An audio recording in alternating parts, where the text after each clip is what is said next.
उहाँको गेटअप पनि अलिक फरक देखिएको छ। स्वागत छ यहाँलाई। धन्यवाद। नमस्कार। यहाँको परिचय दिन्न। मेरो नाम चाहिँ सुशीला उप्रेती तिवारी। हजुर। मेरो जन्म 8 युवा 8 गोलेगाउँ। गोलेगाउँ। अहिले घर चाहिँ केपी शर्मा ओली मेरो सँगै हो नि फेरि। सँगै। हजुर। केपी शर्मा ओली जन्मेको र मेरो सँगै हो। हजुर। तर म केपी बाला भन्दा पनि बालन शाहलाई भेट्न आएको के। बालन शाहलाई भेट्न आउनु भएको। हजुर हजुर। बालन शाह आउँदै हुनुहुन्छ भन्ने थाहा भएर तपाईँ आउनु भयो। म हिजो बेलुका यहाँ आएको नि। हिजो बेलुका आउनु। अब बालन शाहलाई भेट्न नै फेरि। अब जस्तो नि तपाईँको उमेर त अलिकति पाएको पनि भइसकेको छ हाम्रो भन्दा। धेरैवटा सरकारहरू पनि नेपालमा तपाईँले देख्नु भएको छ र पछिल्लो समय चाहिँ लामो समयसम्म एउटै चुनावी क्षेत्रबाट केपी शर्मा ओलीले जिति पनि रहनु भएको छ। अहिले बालन शाह आउनु भएको छ। तपाईँले यसरी बालन शाहलाई भेट्ने उहाँप्रति आशा पलाउनुको कारण चाहिँ के हो? तपाईँ उहाँ युवा हो नि त। युवा हो। हजुर। म यति 55 वर्षको यत्रो बाइक कुदाएर संसार हिँड्ने भने युवाले के गर्दैन होला? हजुर। यो प्रश्न त बनाएको छ।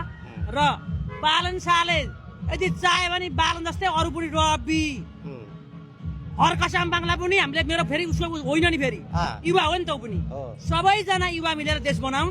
पार्टी भन्दा पनि व्यक्ति राम्रो चाहियो र अबको यो संसारमा नेपालमा हुनु न अब युवाकै चान्स भन्ने लाग्छ मलाई जहाँसम्म हेरेर क्रेजमा। त्यो बुझ्नु भएको छ। हजुर। आज बालन शाहलाई भेट्न तपाईँ आउनु भएको। एकदमै। बालन शाहलाई भेटेर चाहिँ के कुराहरू राख्न चाहनुहुन्छ? तपाईँले धनी होइन धनी गरिब जनतालाई उठाएर माथि लानुहोस्। यति मेरो भनाइ। धनीलाई होइन गरिबलाई। गरिब जनताको माग, गरिब जनताका भावना, गरिब जनताको चाहिँ मर्म बुझेर यो देशलाई परिवर्तन गर्नुहोस्, हाँक्नुहोस्, तपाईँको भविष्य छ भन्न चाहन्छु। त्यो भन्न चाहनुहुन्छ?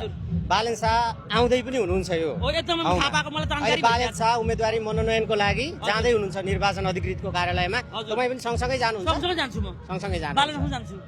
तपाईँको मत दिने क्षेत्र चाहिँ कुन हो? मेरो मत दिने बुद्ध शान्ति गाउँपालिका हो। हजुर। क्षेत्र नम्बर मेरो 1 पर्छ। क्षेत्र नम्बर 1 र 2 मा मेरो त्यो दोधारमा छ मेरो 1 र 2 मा सिमाना। हजुर सिमानामा हुनुहुन्छ तर तपाईँ क्षेत्र नम्बर 1 मा दिनुहुन्छ। हजुर। भनेपछि तपाईँले भन्न मिल्छ भने हजुर यो आउँदै गरेको चुनावमा चाहिँ स्पष्ट रूपमा कसलाई मत हाल्न चाहनुहुन्छ? मैले भित्रदेखि गढिएर भन्नुपर्छ। फेरि हेर्नुहोस्। हजुर। कारबाही गर्छ काङ्ग्रेसले एमाले भन्न नहुनु होला। हजुर। कारबाही कसैलाई गर्दैन। त्यही त मैले मेरो भन्न मिल्छ मन भित्रको सुन्नु। मेरो मन भित्रको कसलाई लाग्छ? हजुर। त्यो भोट जान दिने बेला कसले के गरिरहेको छ? हजुर। त्यो हेरेर झ्याप्पा हान्ने हो। त्यसो गर्ने है। हजुर। हुन्छ हस्।